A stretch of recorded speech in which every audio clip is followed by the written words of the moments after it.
Olá, sejam bem-vindos ao canal Espiritismo Explicado. Eu sou Eliane Alencar e estou aqui para mais um vídeo com as nossas mensagens psicografadas.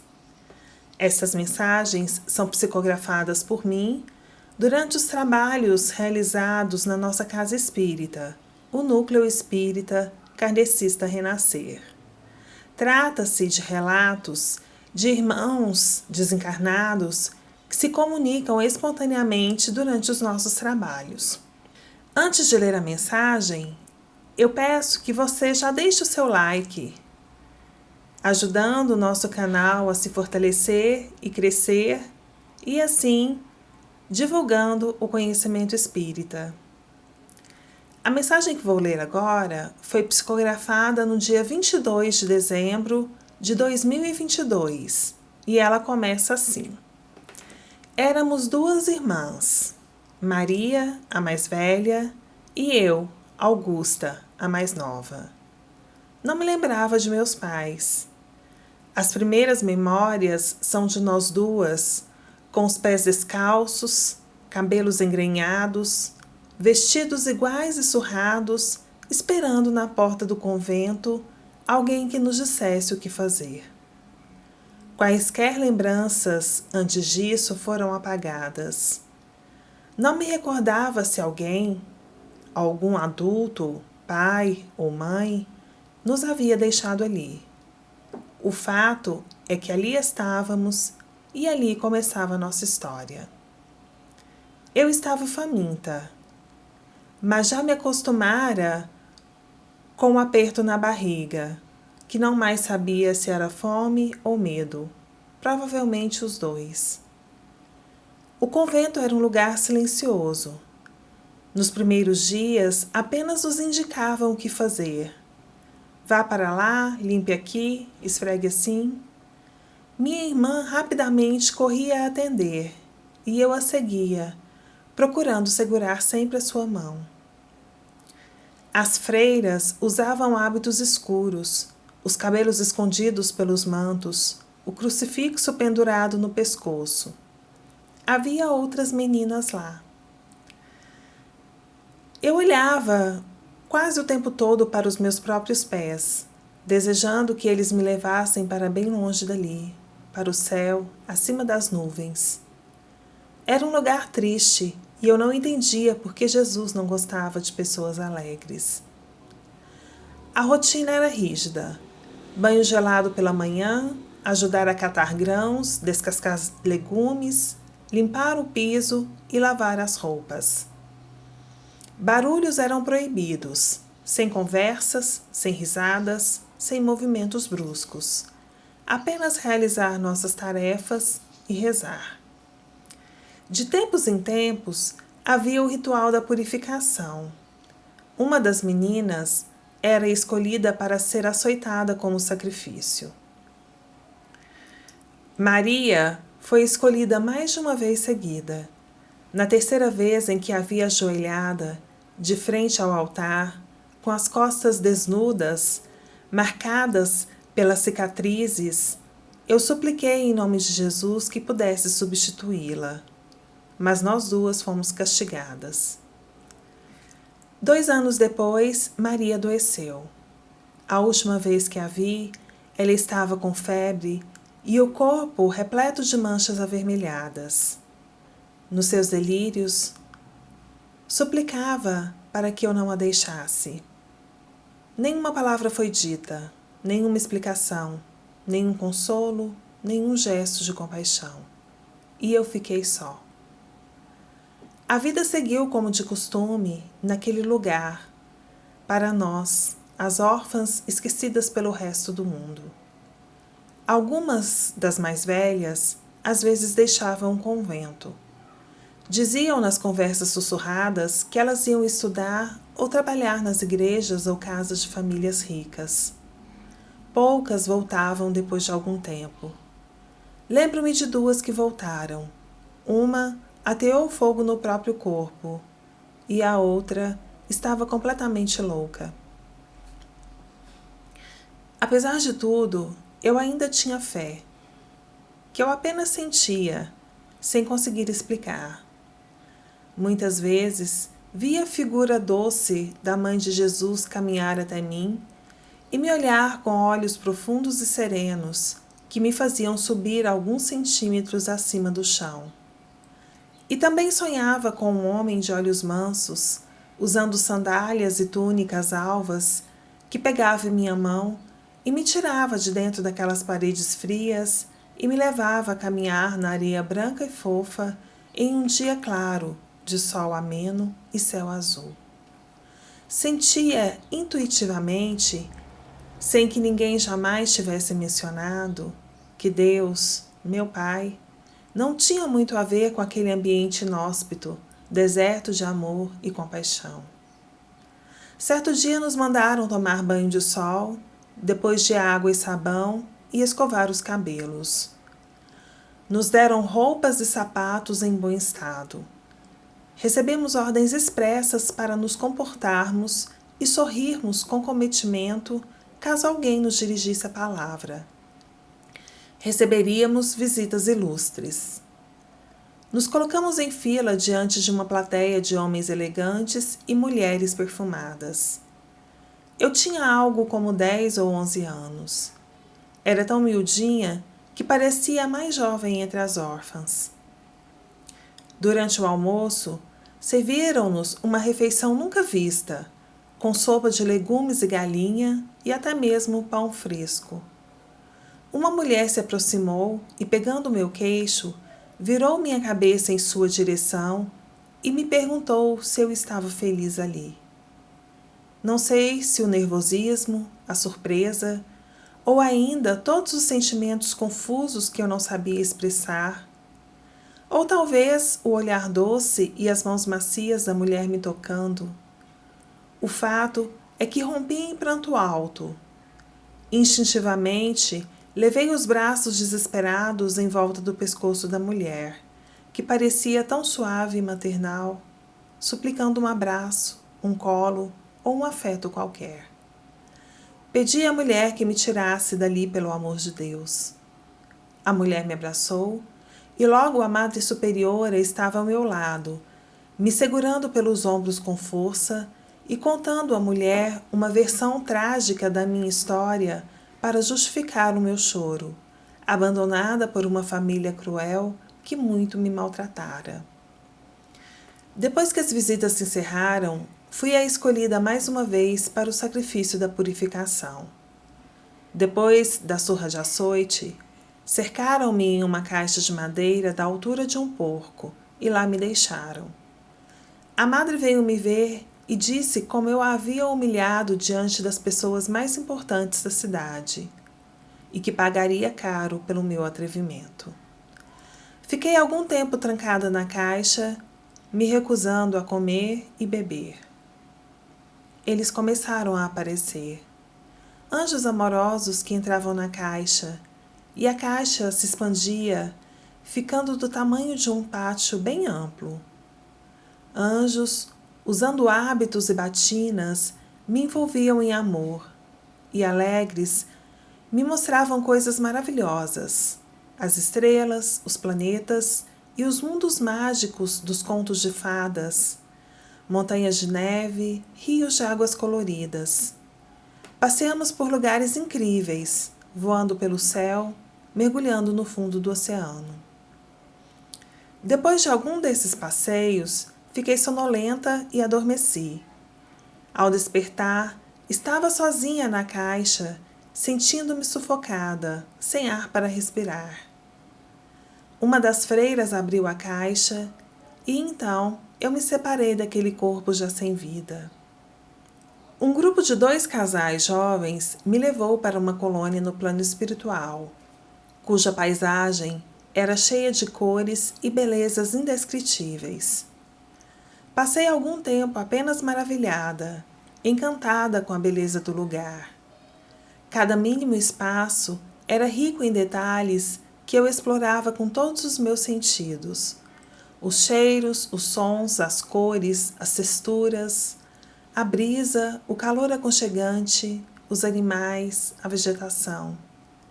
E cada detalhe naquele universo no meu pequeno universo de maravilhas infinitas, levou-me a redescobrir minha essência divina, até ser completamente inundada pela presença de amor e luz. Me senti parte de todo aquele mundo de maravilhas. Me senti plena, filha de Deus. Em minhas viagens pelas diversas colônias, reencontrei aqueles que me eram semelhantes. Entre eles, aquela que um dia fora minha irmã, Maria. E agora estou aqui, ajudando, como trabalhadora dessa casa, a resgatar irmãos e irmãs que, mesmo desencarnados, ainda se encontram mortos, distanciados de Deus, ignorando a centelha divina que há em cada criatura. Muitos já passaram as piores provas e expiações, mas continuam presos no sofrimento, porque permanecem cegos na ignorância de seus sofismas e de que Deus é bondade infinita e todo o resto é apenas ilusão. Tudo fora de Deus perece. Apenas o que vem de Deus é permanente. Continuemos trabalhando e servindo aos nossos irmãos, lembrando do equilíbrio universal garantido pelas leis divinas. Um dia nós somos auxiliados, no outro auxiliamos. E que Jesus nos abençoe para que este trabalho continue promovendo auxílio e amparo. Pelo Espírito, Augusta. Esta é uma história que fala de resignação. Augusta é um espírito que reencarnou para uma experiência breve e sofrida junto à sua irmã, Maria, vivendo como órfãs, abrigadas em um convento de disciplina rígida, onde havia o voto do silêncio. E depois de superadas as provas, Augusta retorna para uma colônia no plano espiritual e hoje é uma das nossas benfeitoras, trabalhadora da nossa casa espírita. E mais uma vez, voltamos às palavras de Jesus no seu aqui já citado Sermão da Montanha. Bem-aventurados os aflitos, pois que serão consolados. Pode parecer contraditório isso, para nos alegrarmos diante dos nossos sofrimentos. Mas o Espiritismo ensina que a dor, as dores deste mundo, são o pagamento de dívidas contraídas em nosso passado, através dos nossos erros, das nossas infrações às leis divinas de amor, das injustiças cometidas contra nossos semelhantes. No caso dessas nossas irmãs, Maria e Augusta, podemos deduzir que a encarnação delas foi uma encarnação expiatória.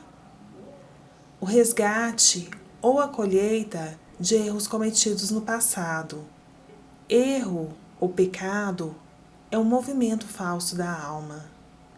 É aquilo que é contrário à nossa natureza divina, que é contrário à bondade, à justiça, ao amor. Quando erramos, causamos desequilíbrios que precisaremos recuperar, reparar. E sofreremos as reações a essas ações equivocadas, na maioria das vezes, através de experiências dolorosas.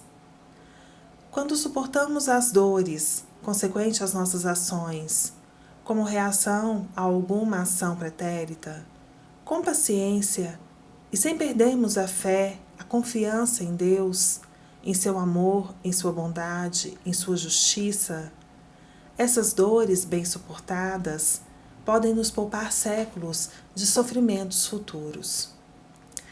Os Espíritos instrutores esclarecem no Evangelho segundo o Espiritismo, capítulo 5, intitulado Motivos da Resignação, que é este o sentido dessas palavras: bem-aventurados os aflitos, pois que serão consolados.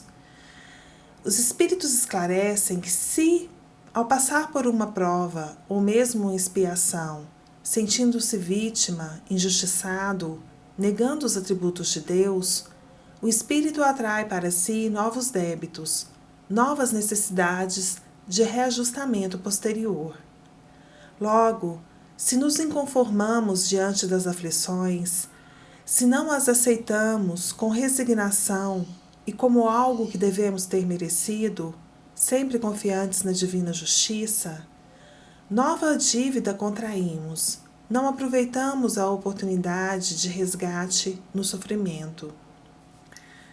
A revolta e o desespero diante de nossas aflições são improdutivos, tornando o sofrimento inútil ou até aumentando. E assim teremos de recomeçar de novo, como se diante de um credor pagássemos uma conta e a tomássemos novamente como novo empréstimo. O capítulo 9 do Evangelho segundo o Espiritismo traz uma diferença entre obediência e resignação.